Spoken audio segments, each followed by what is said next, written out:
Welcome to China in Focus. I'm Tiffany Meyer. Our top story, President Donald Trump says he would allow 600,000 Chinese students to study at American colleges. We take a closer look.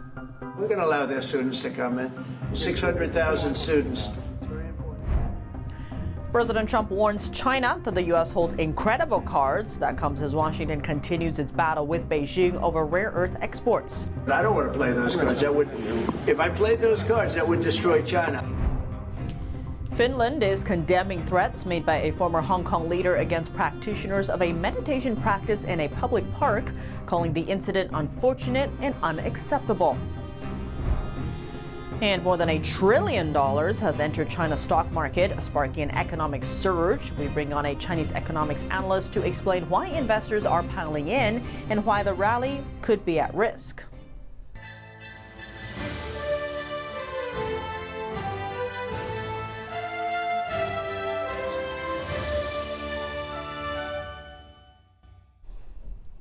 President Donald Trump said on Monday he would allow 600,000 Chinese students to study at American colleges. Take a listen. I hear so many stories about we're not going to allow their students, or we're going to allow their students to come in. We're going to allow, it's very important, 600,000 students. President Trump hasn't specified which subjects the hundreds of thousands of Chinese students could be allowed to enroll in. Technology and science have become sensitive fields. That comes as more Chinese researchers, including students, have faced charges for transferring U.S. technology to China. In May, the U.S. announced plans to aggressively revoke visas for Chinese citizens working in these sensitive areas of study. Currently, roughly 270,000 Chinese students are enrolled at universities across the U.S. Trump's visa offer would double that number. In Monday's speech, Trump also repeated that the CCP leader Xi Jinping would like him to visit China. President Xi would like me to come to China.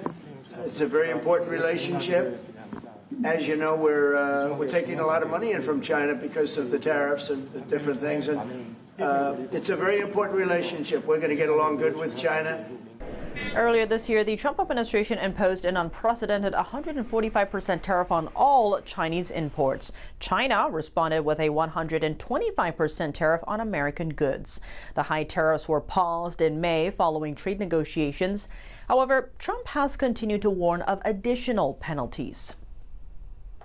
Tensions over critical rare earth exports are back in the spotlight. That's as China's export restrictions on rare earth components to the U.S. back in April reignited concerns about America's reliance on Beijing for key resources.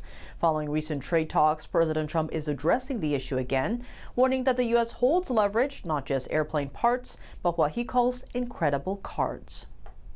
We have a powerful thing. It's airplane parts. They have many Boeing jets. You know, they had 200 jets that didn't fly. And, you know, we had 200 of their planes were unable to fly because we were not giving them Boeing parts purposely, because they weren't giving us magnets. Therefore, we weren't giving them. President Trump is turning up the pressure on China, warning on Monday that any move to curb exports of rare earth magnets could put the trade truce between the two countries at risk. I would say economically with China now getting much better. They have to give us magnets. If they don't give us magnets, then we have to charge them 200% tariff or something. Now, the U.S. and China have already extended their tariff pause twice following 2 rounds of high-stakes talks. But tensions are still rising. Right now, both sides are taxing each other's goods heavily. U.S. tariffs stand at about 55%, while China's sit around 32%. With a new deadline looming on November 10th, negotiators are racing against the clock. According to the Wall Street Journal, senior Chinese trade official Li Chenggang is heading to Washington this week for meetings with U.S. Trade Representative Jamison Greer and key Treasury officials. But Vice President Vance recently admitted that the relationship between the two nations is a little bit more complicated. And it's not just about China. The Trump administration is now eyeing secondary tariffs targeting Russian oil. It's aimed at pressuring Moscow back to the negotiation table. Since the invasion of Ukraine, China and India have become Russia's top oil buyers. Washington has already slapped an extra 25% tariff on Indian imports over its continued oil purchases. China, for now, hasn't been hit with the same penalty. Secretary of State Marco Rubio said that if secondary sanctions hit China too, energy prices could spike globally. Meanwhile, in Beijing, Chinese leader Xi Jinping met with the Russian parliament speaker on Tuesday. Xi emphasized the need for China and Russia to unite countries across the global south. The speaker echoed that sentiment, calling the China-Russia relationship not just strategic, but a kind of alliance. This visit is seen as laying the groundwork for an upcoming meeting between Putin and Xi in Beijing. Back to President Trump, analysts say Trump's threats of steeper tariffs highlight just how much leverage China still holds, with its tight grip on rare earths remaining a powerful bargaining chip in trade talks. But the Trump administration appears ready. It'll take us probably a year to have them. We're heavy into the world of magnets now, only from a national security standpoint. They have some cards. We have incredible cards, but I don't want to play those cards.